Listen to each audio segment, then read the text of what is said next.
Hello दोस्तों, स्वागत है आपका हमारे यूट्यूब चैनल पर।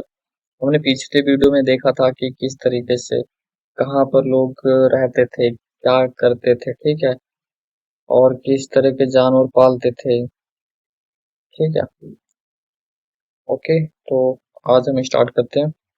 और उसके आगे अ, देश का नाम कि अ, किस तरीके से इंडिया का नाम, मतलब जो आज भारत है, पहले इसको क्या बोलते थे।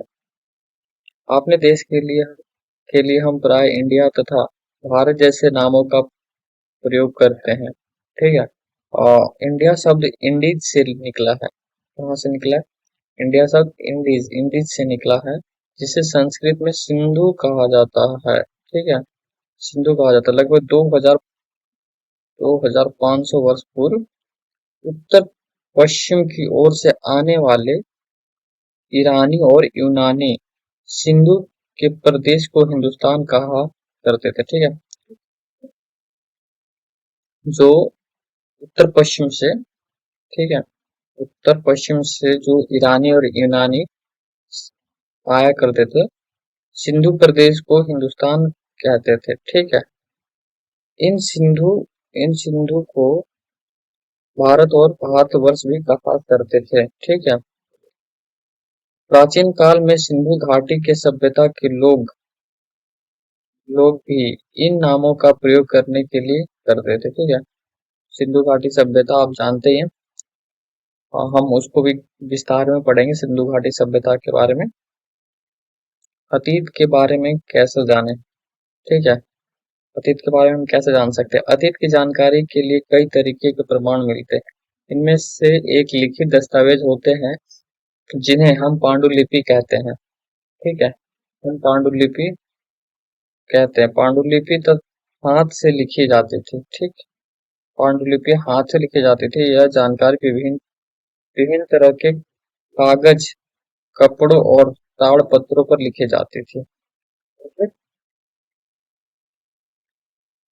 पांडुलिपियों का विनाश कैसे हो गया? ठीक है, पहले जो हजारों साल पहले राजाओं ने जो भी पांडुलिपियां लिखवाई, ठीक, तो विनाश कैसे हो गया, खत्म कैसे हो गया, ठीक, तो देखते हैं। इतने वर्षों में कई पांडुलिपियां को कीड़े मकोड़े खा लिया, ठीक है, और कुछ नष्ट हो गई। फिर भी ऐसी कई पांडुलिपियां आज भी उपलब्ध है, ठीक। इतने सालों में कुछ ज्यादा दिन हो जाते हैं एक ही स्थान पे रहे, तो कुछ तो कीड़े खा गए या फिर नष्ट हो गई, ठीक, किसी न किसी प्रकार से मिट्टी में दबे रहने के कारण से, ठीक है। ये पांडुलिपियां मंदिरों और विहारों में प्राय होती होती हैं, ठीक है। ये अभी भी मिल जाएंगे बड़े बड़े मंदिरों में, ठीक है, जो पुराने मंदिर हुआ करते थे उनमें भी मिल जाएंगे। इन पुस्तकों में धार्मिक मान्यता, राजाओं के जीवन, औषधियां तथा विज्ञान आदि सभी प्रकार के विषयों में चर्चा मिलती है, ठीक है।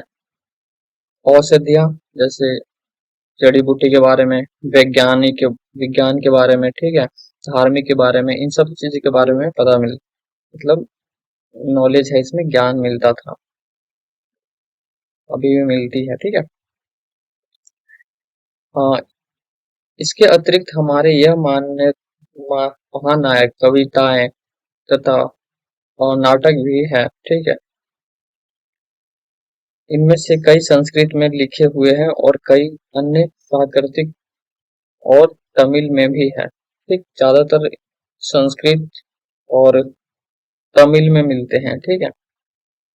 शिलालेख भाषा का प्रयोग आम लोगों के लिए करते थे, ठीक है। शिलालेख भाषा का प्रयोग आम लोगों के लिए करते थे, ताकि उसे सब कोई पढ़ सके। अध्ययन के स्रोत, अध्ययन आप कैसे करेंगे, ठीक। हम अभिलेखों का अध्ययन कर सकते हैं, ठीक है। ऐसे ऐसे लेख पत्थर अथवा धातु जैसी अन्य कठोर सतहों पर उत्कीर्ण किए गए मिलते हैं, ठीक। ऐसे लेख मतलब जो बड़े बड़े पहले पत्थर हुआ करते थे, ठीक है, बहुत बड़े बड़े पत्थर हो गए, ठीक है, उस पे कुछ न कुछ लिखा हुआ करता था, ठीक है।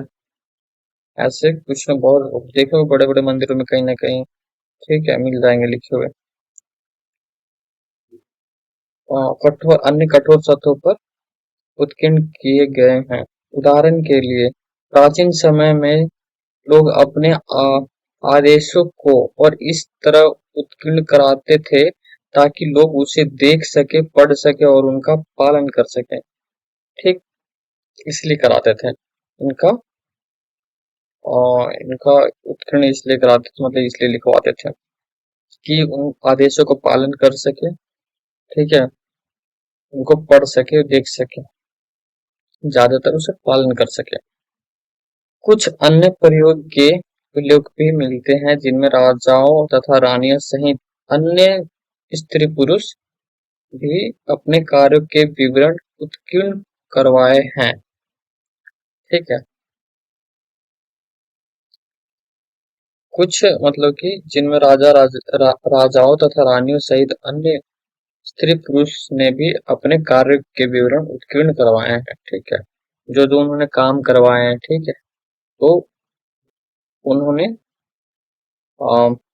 अपना उत्कीर्ण करवाया। जैसे आजकल नहीं देखते हो नेता लोग को किस तरह से हमने ए पर चुनाव प्रचार किया करते हैं, तो ये हम काम करवाए, ये करते हैं, तो उसी तरह वो लिखवाते थे। ठीक है, या फिर ये सब जो भी कोर्स होते हैं ये पालन करने के लिए कहते हैं, तो पालन करते हैं, तो उसी तरीके से ये लोग करवाते थे। तो शिलालेख जो पत्थर पे लिखे जाते थे उससे बोलते शिलालेख।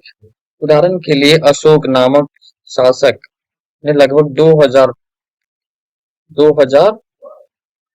2250 वर्ष पूर्व, ठीक है, मतलब 2250 वर्ष पूर्व अपने आदेशों को शिलालेख के माध्यम से उत्कीर्ण करवाए। ठीक है, शिलालेख मतलब पत्थर पे जो लिखा रहता है शिलालेख कहते हैं। यह अशोक कब तक 2250 वर्ष पहले, मतलब 2250 वर्ष पहले अपने आदेशों को शिलालेख के माध्यम से उत्कीर्ण करवाए थे। ठीक है, यह अब देखते हैं क्या कह रहे हैं। यह अशोक के शिलालेख ब्राह्मणी लिपि में है। ठीक है, ब्राह्मणी लिपि, ये याद रखना, ब्राह्मणी लिपि कौन से क्वेश्चन आता है कि अशोक के शिलालेख कौन सी लिपि में, तो ब्राह्मणी लिपि में है। ठीक है, और इसमें संस्कृत तथा प्राकृतिक भाषाओं का प्रयोग किया गया है। ठीक है, इसमें संस्कृत और प्राकृतिक भाषा का प्रयोग किया गया है। अशोक के अभिलेख में प्राकृतिक आपदाओं से बचने वाले महत्वपूर्ण आदेश और समाज के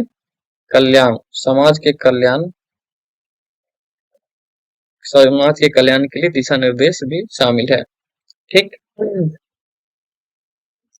और प्रश्न देखते हैं, प्रश्न और चुनौतियां क्या क्या है, मैंने कुछ लिखे हैं। क्या तुम बता सकते हो कि कठोर सतह पर लेख लिखवाने के लिए क्या लाभ थे? ऐसा करने में क्या उनकी कठिनाइयां आती थी? ठीक है, ये आप क्वेश्चन का आंसर दे सकते हो।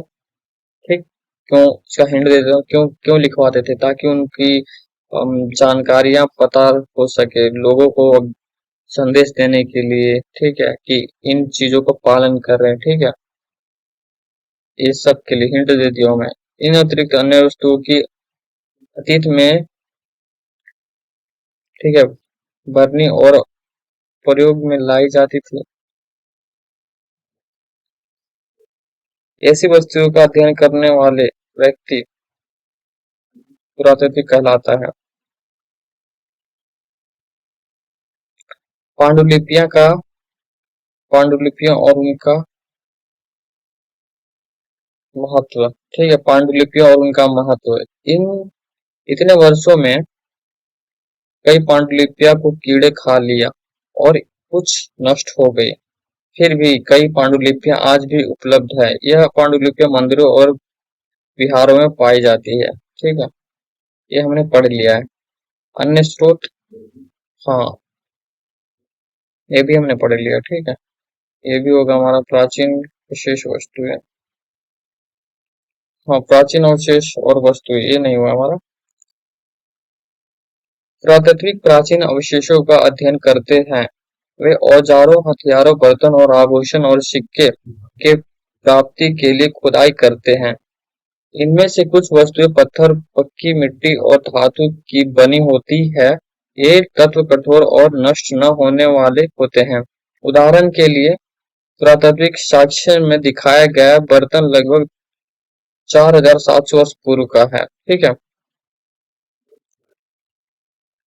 पुरातात्विक पुरातात्विक आदेशों की सुरक्षा। इसमें क्या कह रहा है? पुरातात्विक आदेशों की सुरक्षा के लिए अवशेष उपाय करते हैं। ठीक है। शिलालेखों और पांडुलिपियों और सुरक्षित रखने के लिए उचित देखभाल और संरक्षण की आवश्यकता होती है। प्राचीन वस्त्रों, चित्रों और मूर्तियों का भी संरक्षण किया जाता है ताकि आने वाली पीढ़ियां को उनका महत्व समझा जा सके। ठीक है, समझाया जा सके कि क्या उनकी महत्व थी। इसलिए अवशेषों को सुरक्षित रखा जाता था। लिखित प्रमाण और शिलालेख, इसको देखते हैं। कठोर सतहों पर लेख लिखने के लिए कई लाभ थे, जैसे कि लंबे समय तक और सुरक्षित रहते थे। हालांकि इनमें से कुछ कठिनाइयां भी थी, जैसे लिखाई का कार्य कठिन होता और उनकी सतह पर उकेरने के लिए बहुत मेहनती करना पड़ती थी। ठीक है। मतलब कि कई बार ऐसा भी होता था कि बहुत ही सावधानी से करना पड़ता है, जिससे कि वो शिलालेख टूटे ना। ठीक है। इसलिए बहुत ही सावधानी रखना पड़ता था, बहुत मेहनत करना पड़ा, बारीकी से करना पड़ता था। ठीक है। पुरातत्वविदों का कार्य क्या था? देखो, पुरातत्विक प्राचीन वस्तुओं को शिलालेख और अवशेषों को खोज करते हैं। ठीक है। यह उन्हें जानने में मदद करता है कि प्राचीन लोग क्या खाते थे। ठीक है। क्या खाते थे, क्या पहनते थे और किस प्रकार के घरों में रहते थे। ठीक। वस्त्रों और अन्य दैनिक उपयोग की चीजें की स्थिति देखकर पता लगाया जा सकता है कि वे कितने विकसित थे और किस तरह का जीवन जीते थे। ठीक। पुरातात्विक और इतिहासकार। पुरातात्विक इतिहासकार अवशेषों का अध्ययन करते हैं, जबकि इतिहासकार लिखित प्रमाणों का अध्ययन करते हैं। ठीक है। इतिहासकार के लिए लिखित प्रमाण जैसे शिलालेख बहुत महत्वपूर्ण होते। ठीक है। क्या ये सीधे तौर पर उस समय के सामाजिक और राजनीतिक की आर्थिक स्थिति के बारे में जानकारी प्रदान करते हैं? हाँ, शायद हाँ। ठीक है। लगभग लगभग करते थे। खुदाई और खोज का महत्व। अब देखते हैं खुदाई और खोज का महत्व क्या है। खुदाई के माध्यम से प्राप्त वस्तुओं और अवशेष पुरातत्वविदों को प्राचीन सभ्यताओं के बारे में जानकारी प्राप्त करने में मदद करती है। ठीक है। उनमें निर्माण, उपयोग और उसके समय के लोगों के जीवन में के बारे में महत्वपूर्ण जानकारी प्रदान करती है। ठीक है। जानकारी महत्वपूर्ण जानकारी प्रदान करती है। उदाहरण के लिए सिंधु घाटी सभ्यता। देखो, उदाहरण के लिए सिंधु घाटी सभ्यता की खुदाई में हमें यह बताया गया है कि लोग बहुत ही विकसित और संगठित समाज में रहते थे। ठीक है। पुरातात्विक अध्ययन की चुनौतियां। ठीक है। पुरातात्विक अध्ययन की चुनौतियां क्या है? पुरातात्विक अध्ययन में कई चुनौतियां होती है। इनमें सबसे प्रमुख है अवशेषों का संरक्षण और उन्हें समय के प्रभाव से बचाना। ठीक।